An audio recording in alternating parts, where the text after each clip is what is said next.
كتب على الذين من قبلكم لعلكم تتقون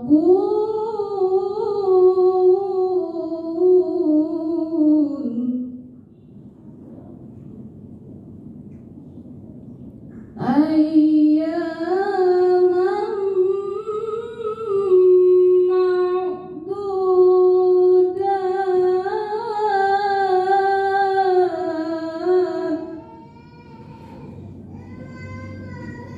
معدودات فمن كان منكم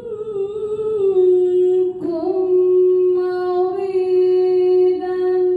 أو على سفر فعدة من أيام أخر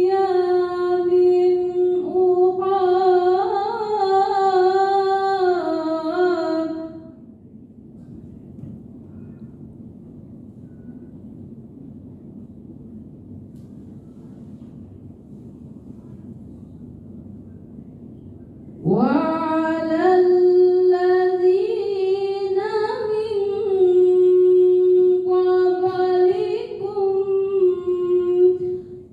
وعلى الذين يطيقونه فدية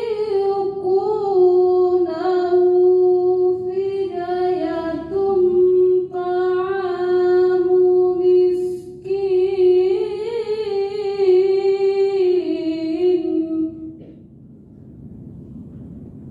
فمن تطوع خير لكم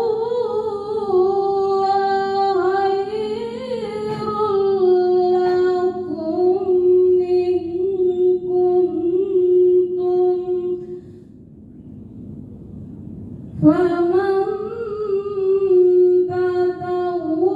تطوع خيرا لكم خير له وأن تزوروا خير لكم إن كنتم تعلمون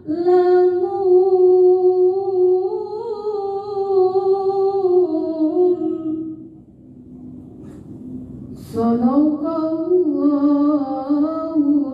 Azim.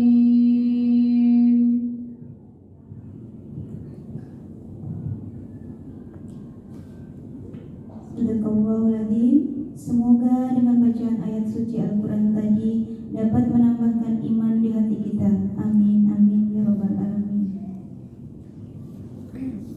Melanjutkan acara yang berikutnya, yaitu acara sambutan dari Ketua Panitia.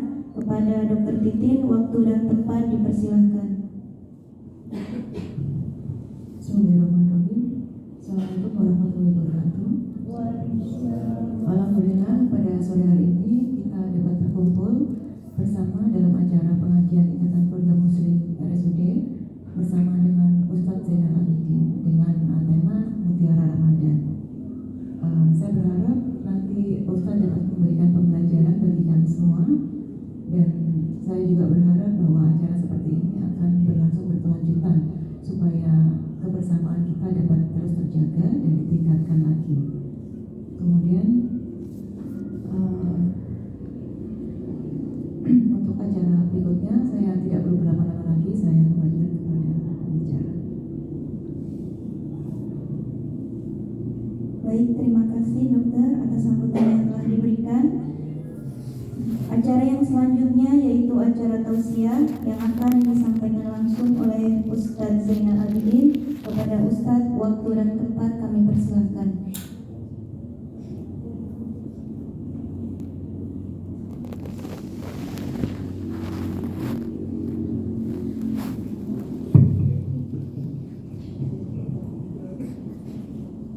Assalamualaikum warahmatullahi wabarakatuh.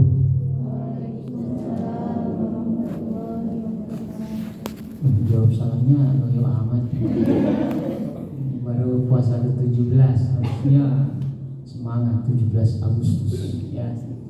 Karena Indonesia proklamirkan kemerdekaan itu di bulan Ramadan, diriwayatkan buat tanggal 17 Agustus ya. Jadi ayo semangat ya.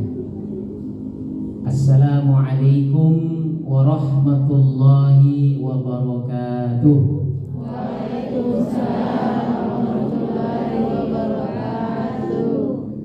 Alhamdulillahilladzi ja'ala syahra ramadhana sayyidash syuhur anzala fihi al-Qur'ana kama anzala fihi at-Taurata wal Injila waz Zabur. Asyhadu an la ilaha illallah wahdahu la syarika lah wa asyhadu anna sayyidana wa nabiyyana Muhammadan abduhu wa rasuluhu la nabiyya ba'dah. Qala Allah ta'ala fil Qur'anil Karim, a'udzu billahi minasy syaithanir rajim. Bismillahirrahmanirrahim. Ya ayyuhalladzina amanu kutiba 'alaikumus syiyamu kama kutiba 'alal ladzina min qablikum la'allakum tattaqun. Wa qala aidan qala Nabi sallallahu alaihi wasallam man salaka tariqan yaltamisu fihi ilman sahalallahu lahu tariqan ilal jannah. Alhamdulillah, segala puja dan puji syukur kita panjatkan kehadirat Allah Subhanahu wa ta'ala karena atas karunia rahmatnya yang diberikan kepada kita dapat berjumpa dengan bulan Ramadan di tahun 1444 Hijriah. Di hari ini adalah hari proses kita menyelesaikan puasa yang ke-17 dan malam ini juga adalah malam ke-18 Ramadan. Semoga ibadah puasa kita hari ini diterima oleh Allah Subhanahu wa ta'ala. Amin ya rabbal alamin. Tak lupa sholawat serta salam kita curahkan kepada junjungan alam. Allahumma sholli ala sayyidina Muhammad wa ala ali sayyidina Muhammad. Kita yang selalu mengikuti sunnahnya dengan cara senantiasa membaca sholawat, mengikuti sunnah-sunnahnya dalam setiap kehidupan kita, maka kata Nabi faqad ahabbani, kalau dia suka mengikuti sunnahku maka dia mencintaiku. Faqad ahabbani ma'i fil jannah, kalau dia mencintaiku maka dia bersamaku nanti di surganya Allah Subhanahu wa ta'ala. Maka mudah-mudahan kita yang hari ini berkumpul, mudah-mudahan kita nanti berkumpulnya juga di surga bersama Rasulullah. Amin ya rabbal alamin. Yang saya hormati Ketua Panitia Dr. Titin, mudah-mudahan Dr. Titin ini istiqomah selalu memberikan motivasi kepada kita semua, sehingga tadi sudah disampaikan dalam sambutannya, mudah-mudahan ini akan berjalan terus karena mandala ala khairi fa'ili, siapa yang menunjukkan kepada kebaikan maka akan mengalir terus kebaikan itu, jariah buat kita yang memulai kebaikan itu. Juga yang tak lupa saya hormati para seluruh pengajian Ikatan Muslim RSUD Terandes Albert Atori MM yang pada hari ini semuanya bisa hadir dalam buka puasa bersama di tempat ini. Yang saya juga hormati Bapak Sabah yang selama ini kita komunikasi Pak Bagus ya, yang selama ini komunikasi dengan saya baik kemarin juga beberapa bulan, sudah agak lama ya, pernah juga acara di sini sama Dokter Yoce pada waktu itu.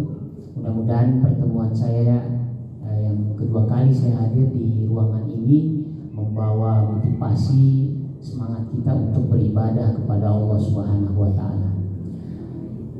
Bapak Ibu sekalian yang dirahmati Allah, Mungkin kalau kita bertanya apa itu mutiara Ramadan, yang jelas mutiara itu kan sesuatu yang luar biasa. Yang mutiara ini sering dicari, ya. Mutiara ini kalau kita tahu ada di bulan Ramadan, bahkan lewat hadis Nabi SAW, bahwa seandainya dia tahu mutiara apa yang ada di dalam bulan Ramadan, maka dia akan minta semua bulan itu, nggak ada bulan lain kecuali Ramadan. Nggak ada itu yang namanya Hijriyah, Safar, Rabiul Awal, Rabiul Akhir, Jumadil Awal, Jumadil Akhir, Rajab, Sya'ban, Zulqa'dah, Zulhijjah, itu nggak ada. Diminta semua bulan itu dalam 12 bulan setahun itu hanya namanya Ramadan saja. Kalau dia tahu di dalam Ramadan itu ada mutiara yang luar biasa bagi umat Nabi Muhammad SAW. Itulah sebabnya dikatakan oleh Nabi SAW, "Lau ta'lamu ummati ma fi Ramadana an takunu sanatu kulluha Ramadan."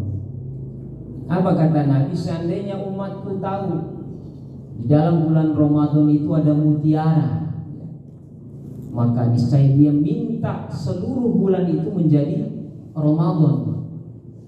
Li'annal hasanata fihi mujtamiyah. Kenapa dia minta seluruh bulan itu menjadi Ramadan? Li'annal hasanata fihi mujtamiyah. Karena di dalam bulan suci Ramadan itu mujtamiyah, seluruh kebaikan yang namanya hasanah. Ini hadis menggunakan bahasa li'annal hasanah.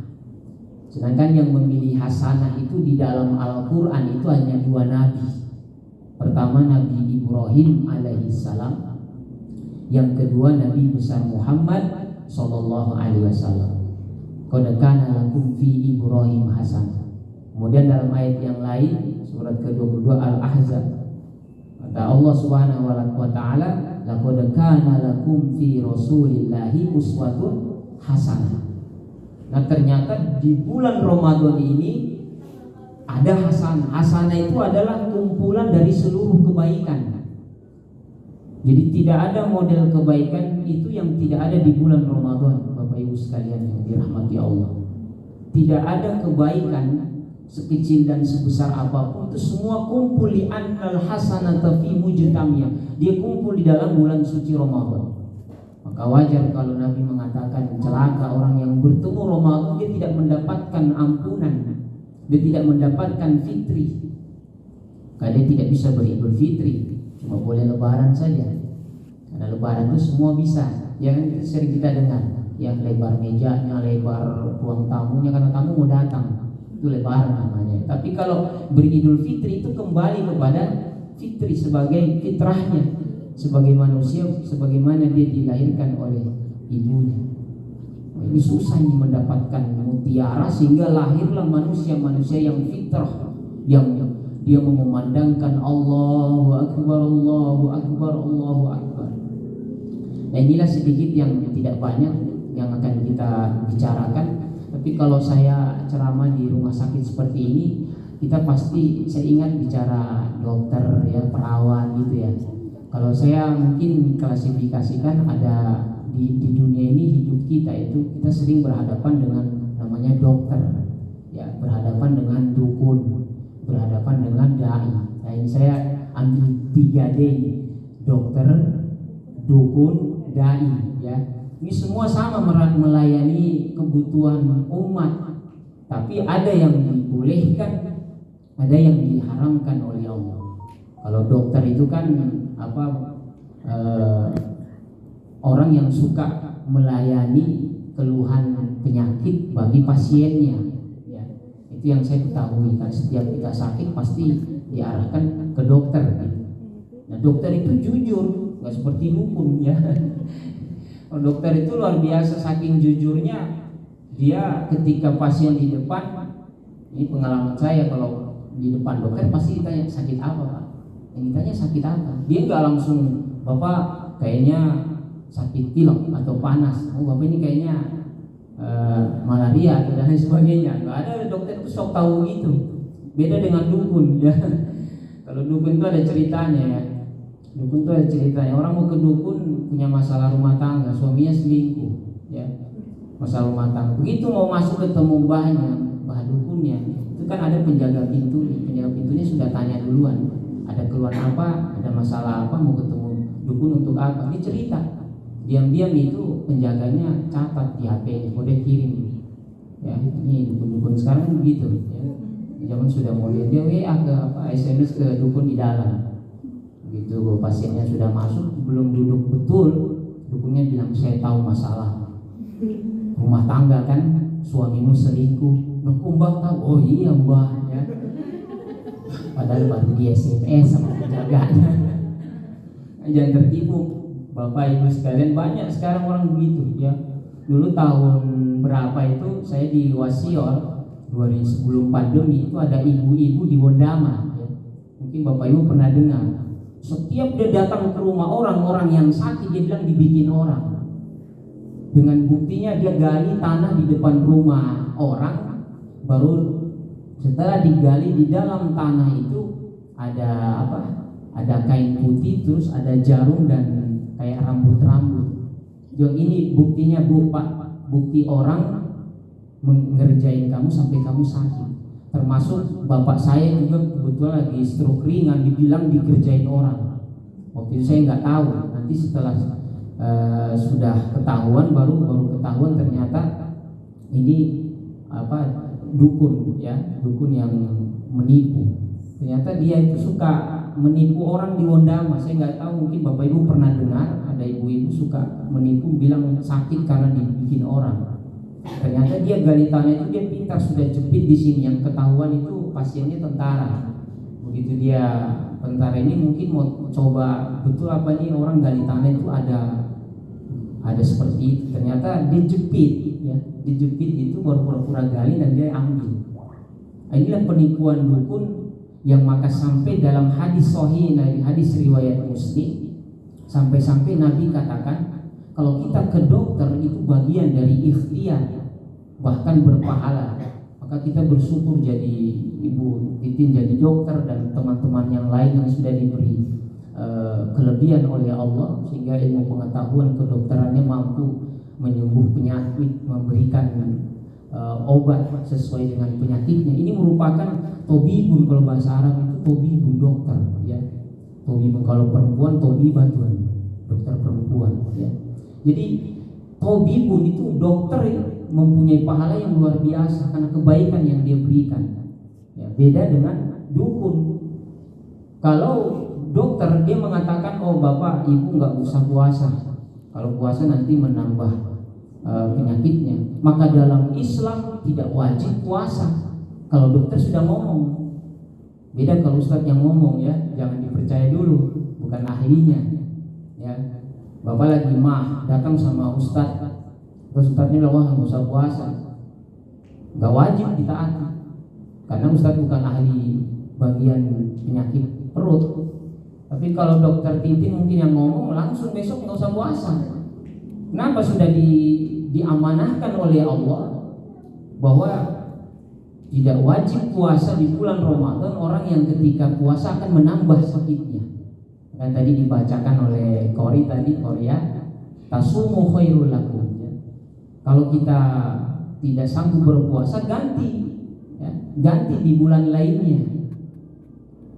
Bahkan kalau ada orang buka puasa bukan karena dokter yang mengatakan, tidak ada uzur syar'i, dalam arti tidak ada dokter yang mengatakan bahwa ini tidak usah puasa karena sakitnya akan bertambah, maka dia tidak bisa menggantikan puasa Ramadannya di bulan lain. Kalaupun dia ganti di bulan lainnya, tidak mendapatkan pahala seperti pahala Ramadan tahun ini. Harus ada syaratnya. Jadi kalau dia batal cuma karena nggak mau puasa, karena malas dan lain sebagainya, maka tidak. Biar dia ganti di bulan lainnya, tidak akan sanggup mendapatkan pahala Ramadan seperti pahala yang dia lakukan di bulan Ramadan. Nah ini luar biasanya kita jadi seorang dokter, perawat dan lain sebagainya. Bapak Ibu yang dirahmati Allah Subhanahu wa taala, sampai Nabi dalam hadis Bukhari-nya, hadis riwayat Muslim mengatakan, man ata arrafan, siapa yang mendatangi tukang ramal, dukun. Kalau arraf itu tukang ramal, kalau dukun itu bahasanya kahin dalam bahasa Arab ya. Siapa yang mendatangi tukang ramal, dukun, lalu dia bertanya saja, bertanya. Kalau kita tanya sama dokter justru berpahala. Dokter jelaskan berpahala karena dia telah menunjukkan kebaikan. Kan kula ma'rufin fi sodaqah. Setiap kebaikan itu kan sedekah.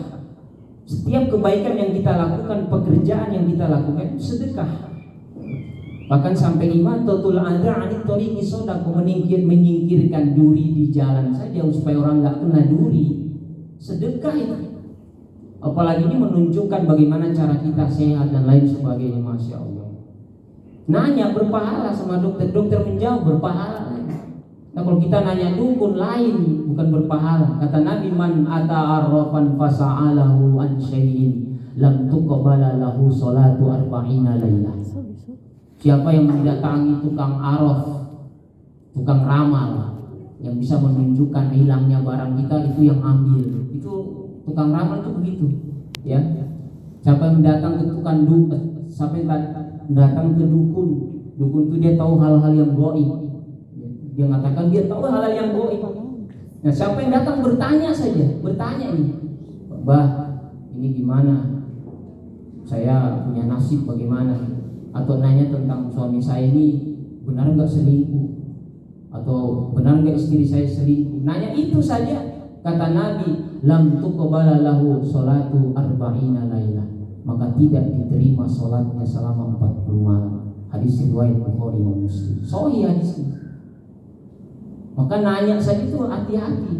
Jangan bilang iseng, saya cuma iseng, Ustaz, nggak bisa. Iseng itu lama-lama nanti jadi ingin percaya, akhirnya bertanya, akhirnya ingin mengikuti apa petunjuk tukang ramal dan dukun. Ini bahaya. 40 hari sholat kita, tunggu 40 hari selesai baru bertobat kepada Allah. Ataupun sebelum 40 hari buru-buru bertobat. Walaupun hadis ini mengatakan 40 hari tidak diterima tobatnya, tapi Allah itu kan Maha penerima tobat. Mungkin cepat kita bertobat, ucapkan syahadat kembali, perbaharui niat kita, tajdi dunia, memperbaharui niat kita, memperbaharui iman kita dengan kalimat asyhadu alla ilaha illallah. Kayaknya kita disunahkan kalau sebelum wudu itu ucapkan syahadat. Kenapa? Sampai baca doa pun harus mengucapkan doa, sesudah wudu juga mengucapkan syahadat. Kenapa? Karena boleh jadi sebelum kita wudu ada kata-kata pikiran hati kita yang berbau syirik.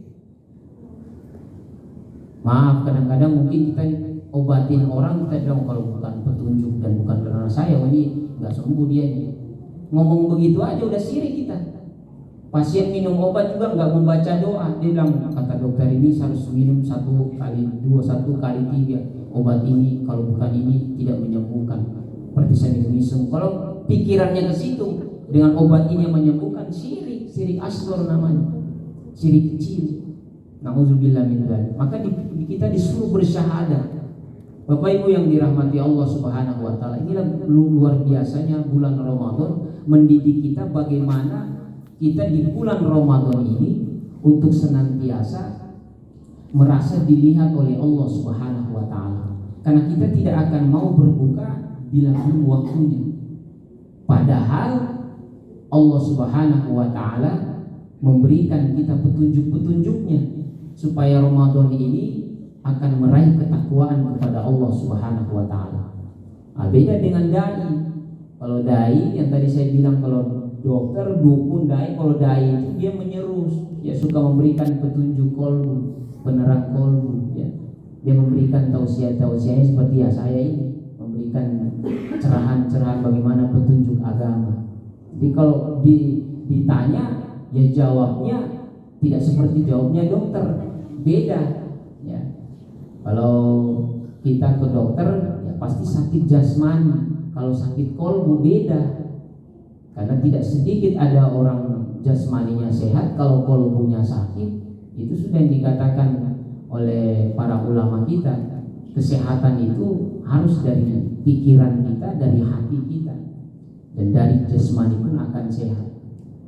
Oleh sebab itu, Bapak Ibu yang dirahmati Allah Subhanahu wa taala, maka dalam kesempatan menjelang kita buka puasa ini, di bulan Ramadan ini, bagaimana kita tingkatkan amal soleh kita, karena mutiara Ramadan itu luar biasa, banyak sekali hasanah yang kumpul di dalamnya. Salah satunya hasanah yang kumpul itu adalah selain kita berpuasa Ramadan, sholat tarawih, witir dan lain sebagainya, kata Nabi SAW, perbanyaklah di bulan Ramadan ini, wastaksiru fihi min arba'i khisalin. Perbanyaklah di bulan Ramadan ini 4 pernyataan, jangan sampai tidak terlewatkan dalam setiap proses kita berpuasa. Makanya ada imam sering mengajarkan kita baca. Apa yang dibaca supaya Allah ridho kita di bulan Ramadan ini? Ya kalimat yang ibu sering baca habis sholat witir itu. Tapi bukan habis sholat witir saja sebenarnya. Dalam setiap waktu kita lagi duduk apapun harus ucapkan kalimat ini, karena kata Nabi, wastaksiru fihi min arba'i khisalin. Perbanyaklah di bulan ini membaca asyhadu alla ilaha illallah, astaghfirullah, as'aluka ridhoka wal jannah wa a'udzubika minan nar. Itu yang harus diperbanyak. Jadi kalau biasanya Bapak Ibu kalau habis sholat istighfarnya rubah asyhadu an la ilaha illallah, astaghfirullah, as'aluka ridhoka wal jannah. Ini namanya pernyataan minta keridhaan Allah Subhanahu wa taala. Kalau itu yang kita dapat, insya Allah Ramadan tahun ini kita akan mendapatkan keridhaan Allah. Sehingga Nabi menjamin, Allah Subhanahu wa taala memberikan lewat lisan Nabi Muhammad SAW, man qama ramadhana imanan wa ihtisaban ghufira lahu ma taqaddama min dhanbi. Siapa yang mendirikan Ramadan dengan mengharap pahala dan keridhaan Allah, mengharap pahala Allah karena imannya, dia minta keridhaan Allah, minta pahala Allah dengan banyak mengucapkan asyhadu an la ilaha illallah, sambil berpuasa mengucapkan kalimat itu, maka dosa-dosanya yang telah lalu itu diampuni oleh Allah. Kalau Rasulullah Muhammad SAW itu kan man taqaddama min dzambika wa ma ta'akhkhar, diampuni dosa-dosanya yang telah lalu, sekarang dan yang akan datang. Nah kalau kita umatnya Nabi Muhammad SAW, ma taqaddama min dzambi, cukup dosa yang telah lalu yang diampuni oleh Allah. Tapi dosa-dosa apa yang diampuni? Ahli mufasir menjelaskan bahwa dosa-dosa kecil, bukan dosa-dosa besar. Kalau dosa-dosa besar itu khusus, perlu pertaubatan khusus. Maka mutiara Ramadan ini harus kita raih dengan cara apa? Menyingkirkan dosa-dosa besar, taubat di bulan ini. Tapi jarang orang menggunakan bulan Ramadan itu. Bahkan saya pernah mengatakan bahwa sebelum Ramadan itu harusnya sebenarnya sudah selesai. Jangan dibawa tunggu 1 Syawal dulu. Ramadan sudah berakhir namanya.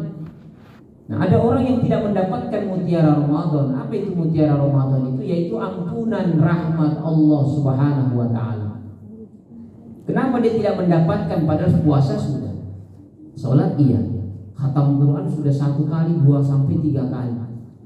Lalu apa yang menghalangi mutiara itu sampai kepadanya? Yang menghalangi itu salah satu hadis Nabi SAW. Ini saya sampaikan saja karena waktu, ada 4. Yang pertama secara singkat, yang pertama adalah orang yang kecanduan minum-minuman keras, gak mau bertobat di bulan Ramadan, maka rahmat ampunan itu tidak diberikan kepadanya sampai dia bertobat dulu. Walaupun dia sudah puasa, sudah bayar zakat, sudah baca Quran dan lain sebagainya, tapi kalau dia masih minum minuman keras, berkecanduan minum minuman keras, lalu tidak bertobat, maka mutiara Ramadan tidak akan dia raih. Yang kedua adalah orang yang lil walidain, orang yang durhaka kepada kedua orang tuanya. Ini kalau ada yang durhaka kepada orang tuanya, tidak sampai rahmat dan ampunan Allah, sampai dia datang dulu menyapa ibunya, menyapa bapaknya, mohon ampun, mohon maaf kepada kedua orang tuanya, karena ridhollahi fi ridhol walidain wa sakhatillahi sakhatil walidain.